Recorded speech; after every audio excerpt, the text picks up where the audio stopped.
Hello friend, मैं smart Denwal आपका स्वागत करता हूं आपके अपने YouTube channel nursing guide classes के अंदर। तो फ्रेंड, जैसा कि आप सभी को पता है, अपन लोग बात कर रहे थे आपके इस यूट्यूब चैनल के ऊपर थ्योरी क्लास के बारे में। क्या बात कर रहे थे? थ्योरी क्लास के बारे में बात कर रहे थे। तो अपन लोगों ने जो टॉपिक स्टार्ट कर रखा था वो आपका टॉपिक था वाइटल साइन। टॉपिक का क्या नाम था? टॉपिक का नाम था वाइटल साइन। ठीक है, टॉपिक था वाइटल साइन, जिसके अंदर अपन लोगों ने टेम्परेचर के बारे में बात कर ली थी। आज का अपना जो टॉपिक रहने वाला है वो रहने वाला आपका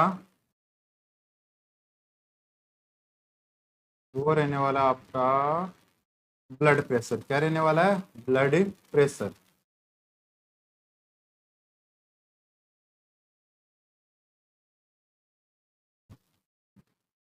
तो चलिए बात करते हैं आज के अपने टॉपिक के बारे में, जिसका नाम है ब्लड प्रेशर। तो आपको पता होगा कि जो ब्लड प्रेशर लेते हैं उसमें दो चीज आती है, दो नाम आते हैं, एक तो सिस्टोलिक ब्लड प्रेशर और एक आता है आपका डायस्टोलिक ब्लड प्रेशर। तो सिस्टोलिक क्या होता है, डायस्टोलिक क्या होता है? तो सिस्टोलिक ब्लड प्रेशर की अगर बात करूं तो जब आपका हार्ट है वो क्या करता है, कॉन्ट्रेक्शन करता है। तो जब दो आपको बीट फील होती है वो होता है आपका सिस्टोलिक ब्लड प्रेशर। और डायस्टोलिक कब आता है? जब आपका हार्ट है वो रिलैक्स करता है, तब आपकी आती है डायस्टोलिक ब्लड प्रेशर। मतलब हार्ट ने क्या किया, सिस्टोल किया यानी कॉन्ट्रेक्शन किया तो आपका सिस्टोलिक बीपी आएगी, और हार्ट ने क्या किया, डायस्टोल किया तो आपकी डायस्टोलिक बीपी आएगी। आप इसको ऐसे याद रख सकते हैं, यहाँ पर आपका एस आ रहा है, एस फॉर सिकुड़ना, एस फॉर सिकुड़ना। तो आपका हेड वो सिकुड़ रहा है यानी कॉन्ट्रैक्ट हो रहा है, कॉन्ट्रेक्शन हो रहा है, तो वो आपका है सिस्टोलिक बीपी। और जो आपका हेड है वो डायलेट हो रहा है, डायलेटेशन हो रहा है, यानी आपकी डायस्टोलिक बीपी है वो। ठीक है, आगे बात करते हैं। नॉर्मल ब्लड प्रेशर कितना होता है? तो 120/80 mm ऑफ एच है वो आपका होता है।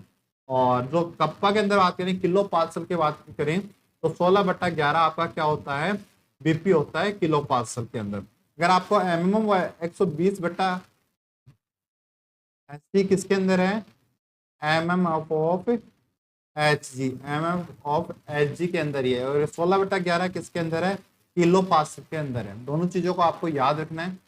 बीपी इंस्ट्रूमेंट की बात करें कि बीपी चेक करने के लिए जो इंस्ट्रूमेंट लिया जाता है उसका क्या नाम है, तो उसका नाम है स्पिग्नोमेनोमीटर, जिसको आप नॉर्मली बीपी एपरेटस के नाम से भी जानते हो। ये आपका बीपी एपरेटस बनाया किसने था?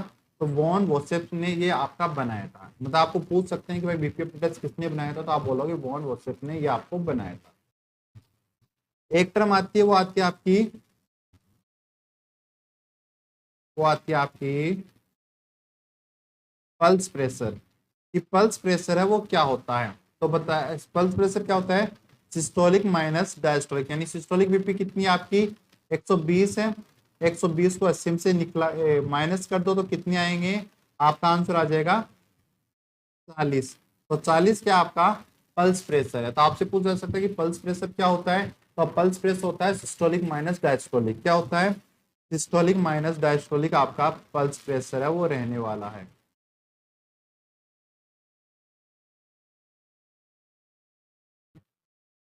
सिस्टोलिक माइनस डायस्टोलिक क्या रहने वाला आपका, पल्स प्रेशर है वो रहने वाला है। ठीक है, तो ये आपका हो गया। नेक्स्ट आ रहा आपका, नेक्स्ट टर्म आ रही है, वो आ रही है आपकी कार्डियक आउटपुट। ये सर कार्डियक आउटपुट क्या होता है? तो अगर मैं कार्डियक आउटपुट की बात करूं तो कार्डियक आउटपुट किसको बोलते हैं कि 1 मिनट में हार्ट से पंप किया गया ब्लड, यानी आपका हार्ट है वो जब कॉन्ट्रैक्ट हो रहा है और रिलैक्स हो रहा है, सिस्टोल हो रहा है, डायस्टोल हो रहा है, सिस्टोल हो रहा है, डायस्टोल हो रहा है, तो ऐसा वो 1 मिनट तक कर रहा है। उस 1 मिनट में आपने दिल ने कितना ब्लड है वो निकाला, आपकी बॉडी को दिया, वो होता है आपका कार्डियक आउटपुट। समझ में आया? देखिए आपका हार्ट है वो क्या करता है, कॉन्ट्रेक्शन करता है, रिलैक्स करता है, कॉन्ट्रेक्शन करता है, रिलैक्स करता है, कॉन्ट्रेक्शन करता है, रिलैक्स करता है। तो इस कॉन्ट्रेक्शन रिलेशन को 1 मिनट तक आपके हार्ट ने कितना ब्लड है वो बाहर निकाला, ठीक है, वो कहलाता है आपका कार्डियक आउटपुट। आपके दिल के द्वारा 1 मिनट में कितना ब्लड है वो बाहर निकाला गया यानी पंप किया गया, वो आपका क्या कहलाता है, कार्डियक आउटपुट कहलाता है। ठीक है, आगे बात करें। चलिए पहले एक चीज और बता देता हूं मैं आपको।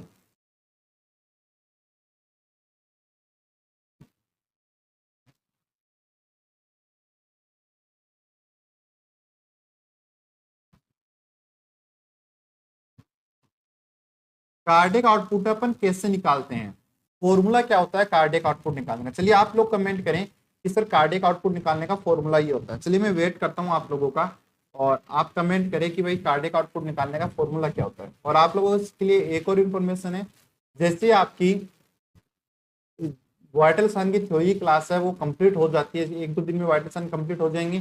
जैसे वाइटल सन कंप्लीट होते हैं तो अपन क्या करेंगे, एक एमसीक्यू सेक्शन रखेंगे। एमसीक्यू के अंदर क्या करेंगे, अपन जितने भी अपन लोगों ने वाइटल सन के अंदर या वाइटल सन से पहले जो थ्योरी पढ़ी थी उनके एमसीक्यू सॉल्व कराएंगे। ये क्लास आपके इसी चैनल पे भी रहेगी और आपके नर्सिंग गाइड क्लासेस चैनल पे भी रहेगी। तो दोनों चैनल के ऊपर ये क्लास आपको मिल जाएगी। सॉरी, आपकी एक क्लास है इसी चैनल पे रहेगी, उस चैनल पे नहीं रहेगी। 2.0 के ऊपर ये आपकी एक क्लास रहने वाली है, नर्सिंग गाइड क्लासेस पे नहीं रहेगी। तो इस चीज का आप ध्यान रखें। आपकी थ्योरी क्लास तो वैसे इसी पे चलती है, लेकिन एक एमसीक्यू क्लास भी अपन इसी चैनल पे रखेंगे, जिससे आपकी जो थ्योरी आप लोगों ने पढ़ी उसके एमसीक्यू आप सॉल्व कर पाओ। ठीक है, तो कार्डियक आउटपुट क्या होता है, stroke volume multiply heart rate. ये आपका जो आप कार्डियक आउटपुट निकालते हैं उसका फॉर्मूला होता है कि स्ट्रोक वॉल्यूम को मल्टीप्लाई करना है किससे, हार्ट रेट से। तो ये आपका क्या कहलाएगा, ये आपका कहलाएगा, इससे आपका क्या आ जाएगा, इससे आपका कार्डियक कार्डियक आउटपुट निकल के आ जाएगा। अब बात आई कि सर ये स्ट्रोक वॉल्यूम क्या होता है। तो बेटा स्ट्रोक वॉल्यूम होता है, आपका कार्डियक आउटपुट क्या था, कार्डियक आउटपुट था कि 1 मिनट में आपका हार्ट है वो कितना ब्लड पंप कर रहा है। ये है कि एक कॉन्ट्रेक्शन में आपका हार्ट है वो कितना ब्लड बाहर निकाल रहा है। मतलब कि आपके हार्ट ने कॉन्ट्रैक्ट किया और रिलैक्स किया, कॉन्ट्रैक्ट किया रिलैक्स किया, तो एक कॉन्ट्रैक्ट किया तो कितना ब्लड बाहर निकला वो कहलाता आपका स्ट्रोक वॉल्यूम। ठीक है, तो स्ट्रोक वॉल्यूम को आप हार्ट रेट से मल्टीप्लाई करोगे तो इसके अंदर आपका क्या निकल के आ जाएगा, वो आपका निकल के आ जाएगा कार्डियक आउटपुट। ठीक है, तो ये चीजों का आपको ध्यान रखना। अब मेरे को बताना आपको कि आपका नॉर्मल कार्डियक आउटपुट कितना होता है, वो आप कमेंट करोगे।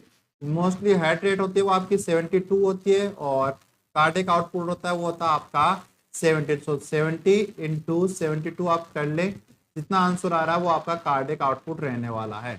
ठीक है, तो आपसे पूछे कि 1 मिनट में हार्ट है वो ब्लड बाहर निकाल रहा है, उसको क्या बोलोगे, उसको आप कार्डियक आउटपुट बोलोगे। एक कॉन्टेक्स्ट में निकाल रहा है उसको क्या बोलोगे सर, उसको स्ट्रोक वॉल्यूम बोलोगे। ठीक है, आगे चलते हैं। तो आगे कुछ काम की चीजें हैं वो आप लोगों के सामने हैं। क्या बोल रहा है कि ब्लड प्रेशर चेक करते समय कफ को एंटीक्यूबेटल फोसा से 2.5 सेंटीमीटर अबोव बांधना चाहिए। एंटीक्यूबेटल फोसा कौन सी होती है, तो ये आपका एरिया, ये क्या है एंटीक्यूबेटल फोसा, इससे कब क्या बांधोगे, 2 सेंटीमीटर अबोव बांधेंगे। ठीक है, तो ये आपको ध्यान रखना है। और जो आपका सिस्टोलिक साउंड होता है यानी सिस्टोलिक बीपी आती है उसको कॉल कफ साउंड के नाम से भी जानते हैं, और डायस्टोलिक बीपी को क्या जानते हैं, फिफ्थ साउंड के नाम से जानते हैं। ठीक है, तो आपका जो फिफ्थ साउंड होता है वो तो डायस्टोलिक बीपी आती है, और जो पहला साउंड आता है उसको सिस्टोलिक बीपी या कॉलकॉफ साउंड के नाम से भी आप जानते हो। ठीक है, नेक्स्ट आपका आता है वो आता है मैप। क्या आता है, मैप। मैप को आप क्या बोलते हो फ्रेंड, मीन आर्टेरियल प्रेशर। क्या बोलते हैं, कौन सा कलर ले, ये तो दिखेगा ही नहीं, ये ले लेते हैं। तो क्या बोलते हैं, मीन आर्टेरियल प्रेशर। ये कितना होता है, सिस्टोलिक प्लस डायस्टोलिक, और डायस्टोलिक को मल्टीप्लाई कितने करना है, 2 से, और इसमें भाग देना है 3 का। यानी सिस्टोलिक कितनी होती है आपकी 120 होती है, प्लस 80 इंटू 2, और भाग देना इसके अंदर 3 का। तो आपका जो आंसर आएगा वो आपका मीन आर्टेरियल प्रेशर है वो हो जाएगा। तो आपको याद रखना, ये बार बार पूछे जाते हैं कि कार्डियक आउटपुट क्या होता है, स्ट्रोक वॉल्यूम क्या होता है, मैप क्या होता है, यानी मीन आर्टेरियल प्रेशर कितना होता है, और इसका फॉर्मूला क्या होता है। तो ये सारी चीजें आपको इसमें याद रखनी है। आगे चलते हैं। तो आगे आपके लिए एक चीज है कि भाई आप लोग जो बीपी चेक कर रहे हो, तो बीपी चेक करते समय कफ को कैसे यूज लोगे। अगर कफ के साथ कुछ छेड़खानी करते हो, बीपी प्रोटेस्ट का छेड़खानी करते हो, तो आपकी बीपी कैसी आएगी। तो ब्लड प्रेशर, अगर ये क्राइटेरिया रहता है तो ब्लड प्रेशर क्या रहेगा, हाई रहेगा, और ये क्राइटेरिया रहता है तो ब्लड प्रेशर क्या रहेगा, लो रहेगा। ट्रिक क्या आपकी, बीपी से न लड़े, कि अपनी वाइफ से क्या करना है, लड़ना नहीं है, वरना क्या होगा, वक्त ही खराब होगा। तो ये आपकी क्या है, ट्रिक रहने वाली है। ये आपकी ट्रिक रहने वाली है कि बीबी से ना लड़े, वक्त ही खराब होगा। ठीक है, तो बीबी का मतलब हो गया बिलो।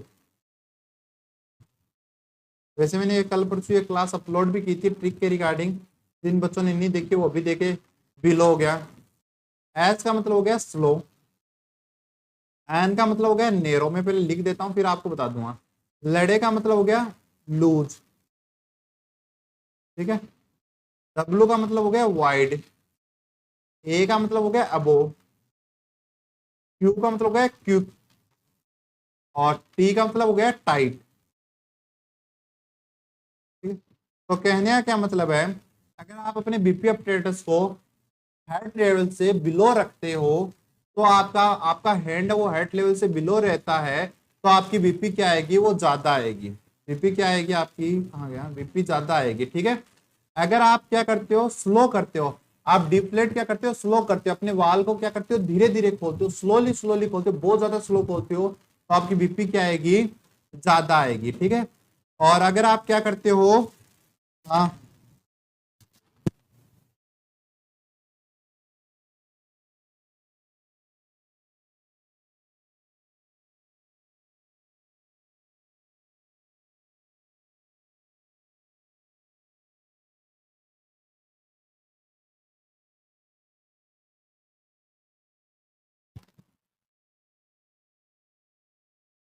तो ठीक है, अब बात करते हैं अपन आगे। तो आगे बात करें थे, मैंने बता रहा था कि आपको बीपी है वो, चलिए रिपीट कर देता हूँ मैं आपको, कि अगर आप ब्लड प्रेशर है वो आपका हाई किन किन कंडीशन में, मतलब ये कुल मिला के बात ये है कि आपकी रॉन्ग रीडिंग आएगी। क्या आएगी, गलत रीडिंग आएगी। ठीक है, गलत रीडिंग आएगी। तो वो गलत रीडिंग क्या क्या आएगी, अगर आप हेड लेवल से बिलो करते हो तो आपकी बीपी ज्यादा आएगी। ठीक है, मतलब जो पेशेंट की बीपी है उससे ज्यादा आएगी, कहने का मतलब ये।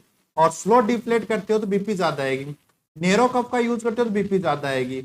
और लूज कप का यूज करते हो तो बीपी क्या आएगी, ज्यादा आएगी। ठीक है। और अगर मैं ब्लड प्रेशर लो की बात करूं तो आप कफ को वाइड यूज कर लेते हो तो बीपी ज्यादा आएगी, सॉरी कम आएगी। अबो द हेड लेवल से अबो रखते हो तो बीपी ज्यादा आएगी। ट्यूब डिफ्लेट कर देते हो तो बीपी ज्यादा आएगी। कफ को आप टाइटली बांध देते हो तो क्या आएगी, बीपी ज्यादा आएगी, सॉरी कम आएगी। मैं ज्यादा अगर बोल गया हूं तो इन चीजों में, तो बीपी क्या आएगी, कम आएगी, लो आएगी आपकी। ठीक है, कम आएगी बीपी। और इसमें क्या आएगी, बीपी ज्यादा आएगी। ठीक है। अब आपके मन में क्वेश्चन आ रहा होगा, सर आपने कहा कि कफ नेरो नहीं लेना है, कफ आपका टाइट नहीं बांधना है, तो आपके कफ की साइज क्या होनी चाहिए। तो आगे बात कर लेते हैं चलिए, कि सर कफ की साइज क्या रहेगी।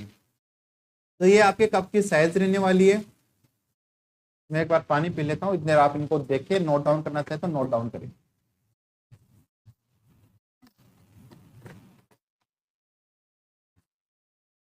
तो न्यू बोर्न की अगर मैं बात करूं तो न्यू बोर्न के लिए आपका कप वाइड होना चाहिए, वो 3 सेंटीमीटर होना चाहिए, और लेंथ उसकी 6 सेंटीमीटर होनी चाहिए। इन्फेंट के लिए 5 सेंटीमीटर वाइड होना चाहिए, 15 सेंटीमीटर और लेंथ होनी चाहिए। चाइल्ड के लिए 8 सेंटीमीटर वाइड होना चाहिए, 21 सेंटीमीटर क्या होना चाहिए, उसकी लेंथ होनी चाहिए। अगर एडल्ट के आर्म पे यूज कर रहे हो तो 13 सेंटीमीटर वाइड होना चाहिए और 30 सेंटीमीटर लेंथ होनी चाहिए। एडल्ट के लेग के लिए कर रहे हो तो 20 सेंटीमीटर वाइड और 42 सेंटीमीटर इसकी लेंथ है वो होनी चाहिए। ठीक है। आप लोग मेरे को कमेंट करके बताना, अगर आपको इन चीजों को याद करने के लिए ट्रिक की नीड है तो मैं आपको ट्रिक बता दूंगा। ठीक है, लेकिन ट्रिक आप लोग बताओगे कि आपको नीड है क्या। तो थोड़ी बहुत मैं ट्रिक बताऊं आप लोगों को, ज्यादा 3 5 मत करें। तो 3 और 5 कितने होते हैं, 8 होते हैं, और 8 और 5 कितने होते हैं, 13 होते हैं। तो इतना तो मैंने आपको बता दिया है। अगर आपको ये पूरी ट्रिक चाहिए तो आप कमेंट करें, जिससे मेरे को भी पता चले कि बच्चे कितनी क्लासेस देखते हैं, कितनी नहीं देखते हैं, और उनको क्या क्या इंटरेस्ट है, क्या क्या इंटरेस्ट नहीं है। मैं बताने को तभी बता दूंगा, लेकिन मेरे को देखना है कि कमेंट कितने बच्चे करते हैं। ठीक है, आगे चलते हैं। तो आगे मैं कुछ चीजें आपको वो बताना चाहूंगा। एक होता है आपका